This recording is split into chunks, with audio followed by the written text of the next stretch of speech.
This is Bill at Highland Hill Farm, and today I'm going to tell you two different stories I heard recently about people moving out of New York. I sell trees and shrubs in Pennsylvania, New Jersey, and surrounding areas, and recently a woman called me and told me the following story. She has a fairly nice property in northern New Jersey, and recently someone knocked at her door and said, "Look, I'm moving out of New York City and I'd like to buy your property. What do you want for it?" And she told me that she's not the only person that's had this happen. She said that people are buying properties like they're hotcakes. I mean, buying properties that they have not even seen. They're so panicked to get out of New York. And then she went on to say that her daughter and son-in-law, who had an apartment in New York, decided to move home because their jobs are now remote and they don't need to live in New York. So there is this mass, and that was the first story I heard today. Then, about 10 minutes later, my real estate agent that deals with the properties that we own in Montana, he gives me a call. And he says, "Bill," he says, "I know you're in the tree business. I thought I'd give you a call because we just had a guy in here and we're going to be taking him around to show him some ranches in the Malta, Montana area.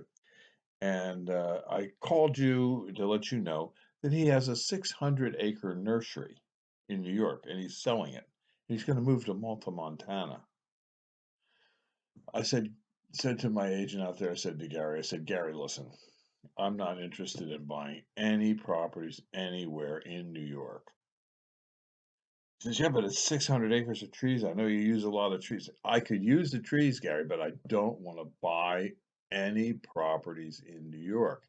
And there's a lot of other people just like me that don't want to buy properties in New York because of the high taxes, don't want to get involved with all the New York state laws and regulations, and would like to get out of New York. I own properties myself, Gary, in New York. I told them, I'm trying to get rid of them.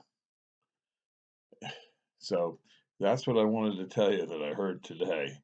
And I'm sure you have more stories about people trying to flee New York. And if you do, put them in the comment section below.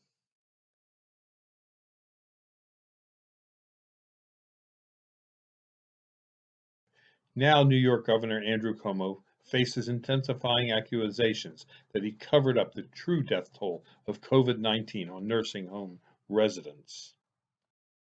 Andrew Cuomo wrote the book on managing the COVID-19 crisis. Andrew Cuomo was recognized for his effective use of television during the pandemic. There are calls for his Emmy for COVID-19 TV briefings to be rescinded. But at Highland Hill Farm, we support Andrew Cuomo. In fact, we've named him as Tree Salesman of the Year. Because of his leadership in New York, people are fleeing New York for other states. And when they flee, they buy properties and they fix them up and they buy trees and shrubs. And we sell lots and lots of trees and shrubs to New York transplants that have moved to Pennsylvania to avoid the high taxes. Andrew, we love you. We don't want you to resign. Stay as governor of New York. 4 more years for Andrew Cuomo. Please, New York, do not have a recall on Andrew Cuomo. Please do not prosecute Andrew Cuomo. He tried the best he could, and he's a great governor. We love Andrew Cuomo. He is our Tree Salesman of the Year at Highland Hill Farm. When you show up at Highland Hill Farm, you can expect to go home with a big tree.